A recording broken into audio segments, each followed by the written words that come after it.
یجعلون اصابعهم فی آذانہم، یہ کیا چیز ہے؟ یعنی یہ جو منافقین ہیں آگے بڑھنے سے ڈر رہے ہیں. اور یہ کون سے منافقین ہیں؟ یہ عملی منافقین ہیں، سمجھتے ہیں اسلام کو، کچھ اسلام پر عمل بھی کرتے ہیں، لیکن اس حق کی خاطر قربانی دینے سے گریزاں ہیں. آؤ نہ کہ نہ جی بات چھو. اب وکیل صاحب ملے، بڑے عرصے سے میری کلاس میں آتے ہیں. میں نے کہا سر آیا کرے نا ہمارے پروگرام میں. نا آپ کو نہیں پتا، وہ آئی ایس آئی والے اٹھا کے لے جاتے ہیں.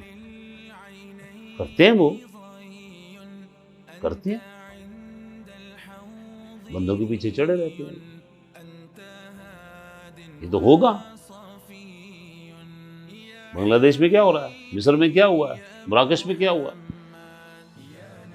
الجزائر میں کیا ہوا، ترکی میں کیا ہوا، یہ تو ہوگا. جب اللہ کے نبی اور صحابہ کے ساتھ ہو گیا ہے تو ہم کس بات کی مولیاں ہیں جی؟ جو اللہ کے نبی اور صحابہ کے راستے پر چلے گا یہ ہوگا.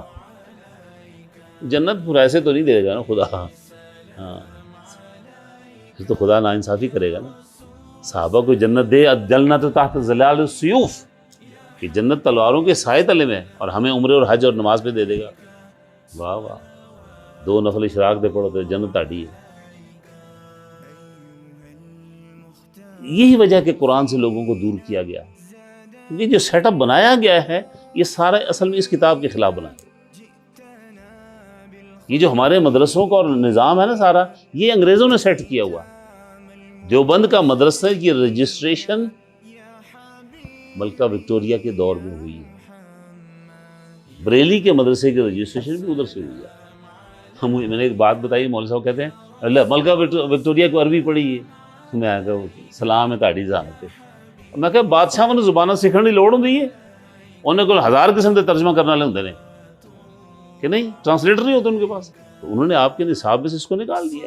اور دکھ کی بات یہ کہ 80 سال پاکستان کو بننے کو ہوئے، ابھی تک ہمارے مدارس اس طرف نہیں آنے دیتے لوگوں کو. سید صاحب سے ان کی کھٹ پڑ گئی ہے صرف کہ سید صاحب نے ساری بات قرآن کی ہے. وہ کہتے ہیں بندے ہمارے ہاتھ سے نکل جائیں گے اور پھر ان کا جھوٹ پکڑا جائے گا. اصل مسئلہ یہ کہ یہ جھوٹے قرار پائیں گے سارا کہ تم نے ایک چیز کیوں چھپائی ہے. تو اپنے کانوں میں اپنی انگلیاں ڈال رہے ہیں، کس وجہ سے؟ خطرات کی وجہ سے. بجلیاں ہم پر گر نہ جائیں مخالفین کی، کہیں ہم مر ہی نہ جائیں. تو فرمایا اللہ ایسے کافروں کو گھیرے میں لیے ہوا ہے، گھبراؤ نہیں، اللہ ان سے نبٹ لے گا. جی وہی آ رہا ہے، مخالفین کی گھنگرج ہے، ان کی روب داب خطرات سارے آ رہے ہیں بیچ میں. ظلمات امراد مبرق، پھر مخالفین کی جو اکڑ پھون اور ان کی چکا چوند ہے اور ان کی بہت بڑی پارٹی ہے. آگے قرآن پاک نے سب کو لیا ہے. نہیں چھوٹی جی پارٹی مقابلے میں ہمارے آگے، پاگل ہو گئے تم. ہم بہت بڑے لوگ، ہمارے بہت بڑی پارٹی، ہمارے پاس بڑے اسباب ہیں. جنگ قادسیہ کا جب مقابلہ ہوا تو ان کے سپاہی نے مسلمانوں کے تیر کمان دیکھ کر تو ہنس کے کہتا ہے یہ تم تکلے لے کر آ گئے ہو. تکلا سمجھتے ہیں؟ تکلا ہے نہیں، آپ بولیں سود کاٹنے والا، سود کاٹنے والا دھاگا جی چرخے سے اوپر چڑھتا ہے، وہ کہتا ہے یہ تم تکلے لے کر آ گئے. ایران سپر پاور ہے دنیا کی، تم اسے لڑنے کے لیے آئے ہو. صحابی نے کہا انہی تکلوں سے تم کو ماریں گے. منظر دیکھا پھر دنیا نے. تو یہ وہ چیزیں ہیں جناب. قریب ہے کہ بجلی ان کی آنکھوں کو بصارت کو لے جائے. اب یہ عملی منافقین کی تفصیل آ رہی ہے. یہ یہاں کیا برکس کو کہا؟ اسلام کی ترقی.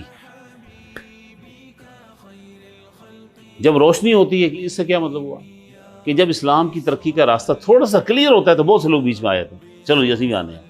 اور میں اکثر ان کو کہا کرتا ہوں جماعت اسلامی کو ایک دفعہ 50 سیٹیں ملنے دو، اور انہیں بندے آن کے سامنے نہیں جانے. کرانے ملک صاحب پوری برادری، راجپوتاں دی برادری، عواناں دی برادری، سارے لگے آؤ.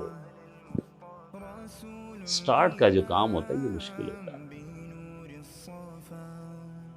اور جب اندھیرا آتا ہے وہیں ٹھٹک کے رہ جاتے ہیں اور نہیں یار ہوں نہیں.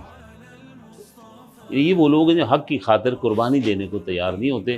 ہاں جب آرام آرام سے کام چل رہا ہو تو بیچ میں آ جائیں گے.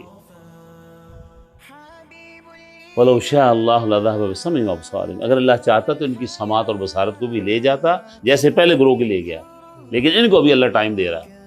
کہ اپنے معاملات کو سیدھا کر لو۔ ان اللہ علی کل شیء قدیر، بے شک اللہ تعالیٰ ہر چیز پر قادر ہے۔